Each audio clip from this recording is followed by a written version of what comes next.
어제 마트에 갔습니다. 후지 사과 6개 한 봉지, 시금치 한 단, 계란 한 판. 총 얼마였을 것 같습니까? 47,000원입니다. 저는 계산대에 서서 그 숫자를 보고 다시 장바구니를 봤습니다. 딱 3가지뿐입니다. 작년에 같은 장바구니로 35,000원을 넘긴 적이 없습니다. 이건 저만의 이야기가 아닙니다. 지금 수백만 한국인의 이야기입니다. 월급은 여전히 300만 원입니다. 하지만 쓸 때는 200만 원밖에 없는 것 같습니다. 그건 느낌이 아닙니다. 우리 눈앞에서 일어나고 있는 자산의 증발입니다. 그리고 가장 무서운 것은 이것입니다. 많은 사람들이 은행에 돈을 꽉 쥐고 있으면 안전하다고 생각합니다. 예금 금리 3%.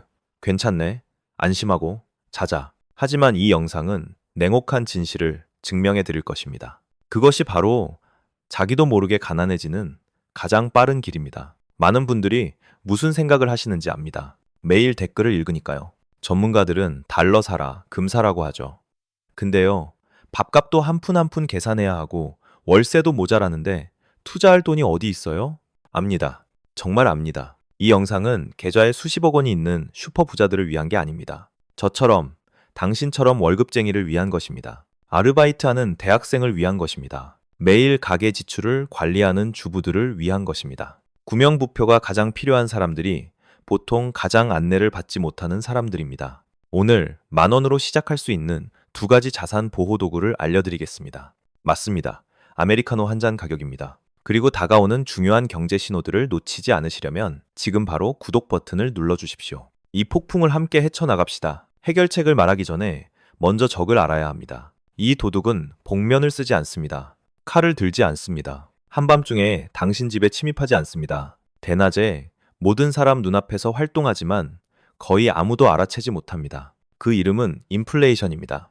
이 메커니즘을 설명하기 위해 우리 모두에게 익숙한 이미지를 쓰겠습니다. 김치찌개입니다. 한국 경제가 진하고 맛있는 김치찌개 한 냄비라고 상상해 보십시오. 삼겹살, 두부, 제대로 숙성된 김치, 매콤하고 새콤하고 달콤한 맛이 완벽하게 어우러집니다. 그것이 건강한 경제입니다. 이제 정부가 성장을 자극해야 합니다. 그들은 돈을 더 찍어내고 시스템에 유동성을 주입합니다. 좋게 들리죠? 돈이 많으면 경제가 더 활기차질 거라고. 하지만 실제로 그건 찌개에 맹물 한 바가지를 붓는 것과 같습니다. 결과가 무엇입니까? 냄비가 더 커집니다. GDP 숫자를 보면 올랐습니다. 하지만 맛은요? 싱거워졌습니다. 당신은 여전히 전과 같은 한 그릇을 받습니다. 하지만 그 그릇에 담긴 실제 영양분은 절반밖에 안 됩니다. 그래서 월급은 여전히 300만 원인데 후지 사과 한 봉지는 30%나 비싸진 것입니다. 2024년 한국은행은 RP 거래를 통해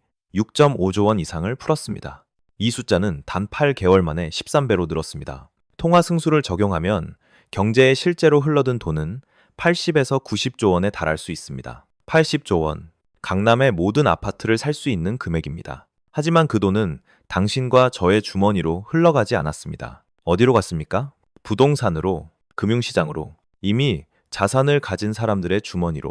우리 같은 월급쟁이는요? 우리는 맹물만 받았습니다. 희석된 화폐를. 이제 환율에 대해 이야기합시다. 한 가지 질문을 드리겠습니다. 삼성, 현대, SK하이닉스, 한국 최고의 수출 대기업들이 왜 달러를 시장에 팔지 않을까요? 상식적으로 그들은 상품을 수출하고 수십억 달러를 벌어들입니다. 직원 급여를 주고 국내 공장에 투자하려면 원화로 바꿔야 하지 않습니까? 하지만 아닙니다. 그들은 달러를 꽉 쥐고 있습니다. 왜인지 아십니까? 이 대기업들은 경제 전문 요리사와 같습니다. 그들은 매일 찌개 맛을 봅니다.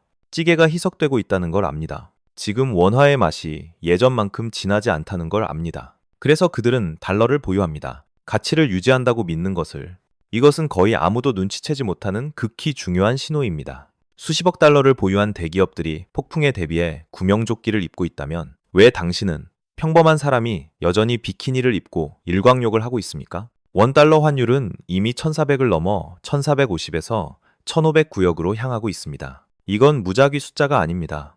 이것은 우리 화폐의 건강을 재는 체온계입니다. 그리고 체온계가 열이 있다고 말하고 있습니다. 여기까지 듣고 많은 분들이 이렇게 생각하실 겁니다. 환율이 이렇게 높은데 지금 달러 사면 고점에서 사는 거 아니에요? 제가 받은 질문 중 가장 좋은 질문입니다. 그리고 제 대답은 당신이 문제를 바라보는 방식을 완전히 바꿔놓을 것입니다. 달러를 투기 심리로 사지 마십시오. 올라서 차익을 남기려고 사지 마십시오. 생명보험을 사듯이 달러를 사십시오. 질문하겠습니다. 보험금 받으려고 사고가 나길 바라십니까? 아무도 그런 걸 바라지 않습니다. 하지만 매달 보험료는 내지 않습니까? 왜입니까? 위험은 언제든 닥칠 수 있다는 걸 알기 때문입니다. 그리고 닥쳤을 때 자신과 가족을 보호할 무언가가 필요합니다. 당신 자산 포트폴리오의 달러도 마찬가지입니다. 원화를 위한 보험입니다. 첫 번째 시나리오입니다. 한국 경제가 회복하고 원화가 강해지고 환율이 1,300원으로 내려갑니다. 산 달러에서 약 7에서 10% 손해를 봅니다. 보험료라고 생각하십시오. 감당할 수 있습니다. 두 번째 시나리오입니다. 위기가 터집니다. 환율이 1700, 심지어 1909, 17년처럼 2000원까지 치솟습니다. 당신의 달러는 가치가 40에서 50% 오릅니다. 더 중요한 건 다른 사람들이 공황에 빠져 있을 때 식료품을 사고 월세를 내고 가족을 안정시킬 돈이 있다는 것입니다. 이제 간단한 계산을 해봅시다. 오늘 1470원의 달러를 산다면 이렇습니다. 환율이 1350원으로 내려가면 약 8% 손해입니다. 아프냐고요? 아픕니다. 하지만 살 수 있습니다. 환율이 1600원으로 오르면 9% 이익입니다. 환율이 1800원으로 오르면 가벼운 위기 수준인데 22% 이익입니다. 환율이 2000원으로 오르면 심각한 위기 수준인데 36% 이익입니다. 어느 쪽 확률이 더 높습니까? 저는 예언자가 아닙니다. 하지만 여러 요인들을 보면 국가 부채 증가, 재정 적자, 지정학적 긴장, 미중 무역 전쟁, 위험은 안정보다 불안정 쪽으로 기울어 있습니다. 사지 않을 때의 위험이 조금 비싸게 살 때의 위험보다 몇 배나 큽니다. 타이타닉호를 떠올려 보십시오. 1912년 타이타닉이 침몰하고 1,500명이 목숨을 잃었습니다. 살아남은 사람들은 누구였습니까? 가장 부자가 아니었습니다. 가장 건강한 사람도 아니었습니다. 충분히 일찍 구명보트에 오른 사람들이었습니다. 배에 있던 많은 사람들이 보트 타기를 거부했습니다. 이렇게 큰 배가 어떻게 가라앉아? 라고 생각했기 때문입니다. 그들은 갑판에 서서 보트가 떠나는 걸 보며 비웃었습니다. 30분 후 그들은 영하 2도의 차가운 물속에서 허우적대고 있었습니다. 우리의 원화는 아직 가라앉지 않았을 수 있습니다. 하지만 물이 방으로 들어찬 다음에야 뛰어나가면 그때는 구명보트에 자리가 없습니다. 그때는 수킬로미터의 사람들이 은행 앞에 줄을 서 있고 당신은 어떤 가격에도 달러를 살 수 없을 것입니다. 좋습니다. 이론은 충분합니다. 이제 가장 중요한 부분입니다. 구체적으로 어떻게 합니까? 자본이 가장 적은 사람도 시작할 수 있는 두 가지 전략을 알려드리겠습니다. 첫 번째 전략, 달러 코스트, 에버리징, 시간에 걸쳐 꾸준히 사는 것입니다. 이것을 저는 자기 세금이라고 부릅니다. 아이디어는 아주 간단합니다. 월급을 받을 때마다 즉시 10%를 떼어 달러나 다른 방어 자산을 삽니다. 생각하지 마십시오. 오늘 환율이 높은지 낮은지 따지지 마십시오. 그냥 사십시오. 왜 즉시여야 합니까? 월말까지 기다리면 돈이 사라지기 때문입니다. 이것저것에 쓰다 보면 돌아봤을 때 모을 게 아무것도 안 남습니다. 전기세, 수도세 내는 것처럼 생각하십시오. 내기 전에 이번 달 전기세를 낼까 말까 고민합니까? 안 합니다. 의무니까 그냥 냅니다. 방어자산 적립도 그런 의무가 되어야 합니다. 월급이 300만 원입니까? 매달 30만 원을 떼십시오. 월급이 200만 원입니까? 20만 원을 떼십시오. 아르바이트로 80만 원을 버는 학생입니까? 8만 원을 떼십시오. 적다고 생각하지 마십시오. 1년 후 매달 30만 원은 360만 원이 됩니다. 5년 후 거의 2천만 원이 됩니다. 이자나 환율 변동은 빼고도. 다음 질문입니다. 어디서 삽니까? 두 가지 일반적인 방법이 있습니다. 첫 번째 방법, 은행에서 외화 예금 계좌를 여는 것입니다. 한국의 대부분 대형 은행에서 달러 계좌를 열 수 있습니다. 휴대폰 앱에서 바로 달러를 살 수 있고 10분밖에 안 걸립니다. 장점은 간단하고 안전합니다. 단점은 환전 수수료가 약 1에서 1.5%입니다. 두 번째 방법, 증권거래소에서 달러 ETF를 사는 것입니다. 예를 들어 타이거 미국 달러나 코덱스 미국 달러입니다. 장점은 수수료가 더 낮고 소량으로 살 수 있습니다. ETF 1단위가 약 10,000에서 15,000원 정도입니다. 단점은 증권 계좌가 필요합니다. 처음 시작하는 분들께는 첫 번째 방법을 권합니다. 은행, 외화 예금입니다. 간단하고 이해하기 쉽고 조작 실수 위험이 적습니다. 두 번째 전략, 금, 마지막 금입니다. 달러는 원화를 위한 보험입니다. 하지만 전 세계 통화 시스템이 흔들리면 어떻게 합니까? 미국도 돈을 마구 찍어내면 어떻게 합니까? 이때 더 오래되고 더 견고한 무언가가 필요합니다. 금입니다. 이야기 하나를 들려드리겠습니다. 5천년 전 고대 이집트에서 금일 그램으로 빵 약 100개를 살 수 있었습니다. 2000년 전 로마에서 금일 온스 약 31g으로 고급 토가를 살 수 있었습니다. 귀족 계층의 의복입니다. 지금 2025년 금 1온스는 약 2,400에서 2,600달러입니다. 그 돈으로 무엇을 살 수 있습니까? 고급 정장 한 벌입니다. 5천년이 흘렀습니다. 제국이 일어났다, 무너졌습니다. 화폐가 만들어졌다, 휴지가 되었습니다. 하지만 금은 여전히 구매력을 유지합니다. 왜입니까? 금은 아무도 찍어낼 수 없기 때문입니다. 정부는 돈을 찍어낼 수 있습니다. 중앙은행은 유동성을 주입할 수 있습니다. 하지만 아무도 허공에서 금을 만들어낼 수 없습니다. 금은 권력이 닿을 수 없는 마지막 한계입니다. 질문입니다. 적은 자본으로 금을 어떻게 삽니까? 많은 사람들이 금을 사려면 금은방에 가서 한 돈, 한 양씩 사야 한다고 생각합니다. 그렇게 할 수도 있지만 두 가지 문제가 있습니다. 첫째, 실물금을 살 때 부가세 10%, 둘째, 가공비, 매수 매도 스프레드. 합치면 처음부터 12에서 15%를 잃을 수 있습니다. 대안이 있습니다. 한국증권거래소의 금 ETF입니다. 코덱스 골드나 타이거 골드가 두 가지 인기 상품입니다. ETF 1단위 가격이 약 15,000에서 20,000원입니다. 능력에 따라 1단위, 2단위 살 수 있습니다. 부가세 없고 가공비 없고 거래 수수료는 아주 낮습니다. 단점은 금을 만져볼 수 없다는 것입니다. 하지만 자본이 적은 사람에게는 금에 접근하는 가장 효율적인 방법입니다. 저는 공인 재무 상담사가 아니므로 이것은 개인 경험에 기반한 참고 제안일 뿐입니다. 원화 비상 자금은 생활비 3개월치를 보관하십시오. 실직하거나 긴급 상황이 생겼을 때 필요한 돈입니다. 방어자산, 달러와 금은 총 자산의 10에서 20%입니다. 자본이 적은 분들은 이 방어자산 중 70%를 달러로, 30%를 금으로 나눌 수 있습니다. 나머지는 당신의 재무 목표에 따릅니다. 예금을 하거나 주식에 투자하거나 큰 계획을 위해 저축할 수 있습니다. 가장 중요한 것은 시작하는 것입니다. 완벽한 타이밍을 기다리지 마십시오.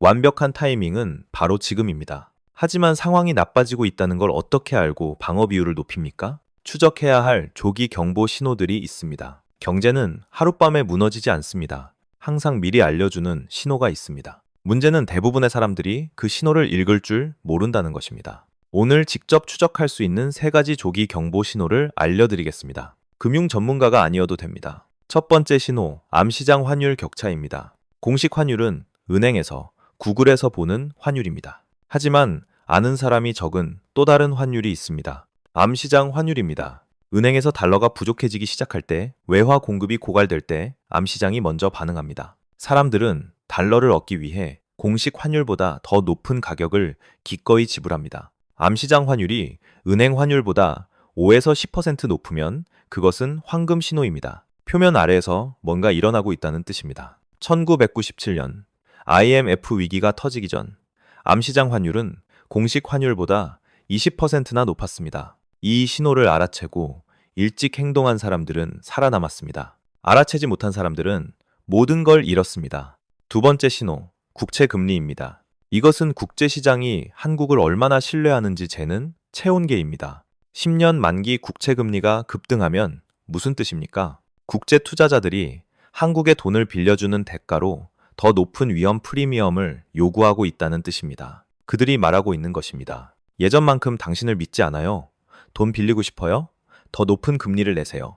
경고 수준입니다. 10년 만기 국채금리가 3.5%를 넘으면 주의가 필요합니다. 4%를 넘으면 명확한 위험 신호입니다. 이 숫자는 한국은행 웹사이트나 인베스팅닷컴 같은 금융 사이트에서 무료로 확인할 수 있습니다. 세 번째 신호, 필수품 가격입니다. 이것은 가장 간단한 신호입니다. 누구나 추적할 수 있습니다. 정부가 발표하는 CPI, 소비자 물가지수를 믿지 마십시오. 그 숫자는 복잡한 공식으로 계산되고 실제보다 좋아 보이도록 조정될 수 있습니다. 시장에서 채소 파는 할머니의 가격을 믿으십시오. 돼지고기 가격, 계란 가격, 쌀 가격을 믿으십시오. 매주 사는 것들입니다. 이런 기본적인 것들의 가격이 몇 달 만에 20에서 30% 오르는데 월급은 안 오르면 그것은 인플레이션이 당신 생각보다 빠르게 자산을 갉아먹고 있다는 신호입니다. 권해드립니다. 매주 마트 영수증을 기록하십시오. 3개월, 6개월 후에 비교하십시오. 어떤 경제보고서보다 더 명확하게 추세를 보실 수 있습니다. 세 가지 신호를 요약합니다. 암시장 환율 격차가 커지면 경계하십시오. 국채금리가 3.5%를 넘으면 준비하십시오. 식품 가격이 비정상적으로 급등하면 행동하십시오. 이 세 가지 신호가 동시에 나타나면 그때가 방어자산 비율을 30에서 40%, 심지어 50%까지 올려야 할 때입니다. 우리는 이 영상에서 긴 여정을 함께 왔습니다. 보이지 않는 도둑이 어떻게 우리 자산을 증발시키는지 이해하는 것부터 투기에서 보험으로 사고방식을 바꾸는 것까지, 그리고 구체적인 행동 단계와 추적해야 할 경고 신호까지. 이제 가장 중요한 부분입니다.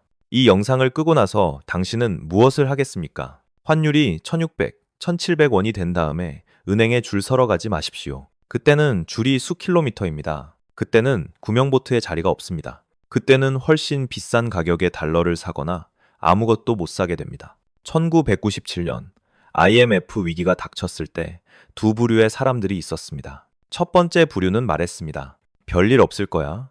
정부가 알아서 하겠지. 너무 걱정하지 마. 두 번째 부류는 말했습니다. 무슨 일이 일어날지 확신은 없지만 최악의 상황에 대비하겠어. 결과는요? 첫 번째 부류는 집을 잃고 직장을 잃고 어떤 사람들은 재정적 압박으로 가족까지 잃었습니다. 두 번째 부류는 살아남았을 뿐 아니라 다른 사람들이 공황에 빠져 투매할 때 싼 자산을 살 수 있었습니다. 차이는 재능이나 운이 아니었습니다. 차이는 준비였습니다. 오늘 밤 바로 행동하십시오. 첫 번째 단계, 쓰고 있는 은행 앱을 여십시오. 두 번째 단계, 외화 또는 외화 예금 메뉴를 찾으십시오. 세 번째 단계, 약관을 읽고 수수료를 알아보십시오. 네 번째 단계, 증권 계좌가 있다면 타이거 미국 달러 ETF나 코덱스 골드 ETF를 검색해 보십시오. 오늘 밤 15분이면 됩니다. 당장 살 필요 없습니다. 미리 알아보기만 하면 됩니다. 준비가 됐을 때 무엇을 해야 하는지 알 수 있도록. 그리고 마치기 전에 진심을 담아 한 말씀 드리고 싶습니다. 위의 모든 분석은 역사적 데이터와 저 개인의 위험 관리 경험에 기반한 제 개인적 관점입니다. 전반적인 상황에는 맞을 수 있지만 당신의 구체적인 재정 상황에 완전히 맞지 않을 수도 있습니다. 사람마다 수입이 다릅니다. 부채가 다릅니다. 위험 감수 능력이 다릅니다. 재무 목표가 다릅니다. 저는 전문 재무 상담사가 아닙니다. 당신에게 무엇이든 따르라고 강요할 권리도 없고 의도도 없습니다. 투자에는 항상 위험이 따릅니다. 달러도 가치가 떨어질 수 있습니다. 금도 가치가 떨어질 수 있습니다. 100% 확실한 것은 없습니다. 그러므로 적합성을 신중히 고려하시고 직접 더 조사해 주십시오. DYOR, Do Your Own Research라고 합니다. 저의 조언을 포함해 어떤 조언이든 따르기 전에 직접 연구하십시오. 저는 지도를 제공합니다. 하지만 당신 가족의 재정이라는 배를 조종하는 사람은 바로 당신 자신이어야 합니다. 이 영상이 도움이 되셨다면 좋아요를 눌러 채널을 응원해 주십시오. 당신의 소중한 사람들과 공유해 주십시오. 부모님, 형제 자매, 친구들, 이 정보가 필요할 수 있는 분들에게. 그리고 새로운 분석 영상이 올라올 때 알림을 받으시려면 구독을 잊지 마십시오. 시청해 주셔서 감사합니다. 다음 심층 분석 영상에서 뵙겠습니다. 생존하시고 번영하십시오.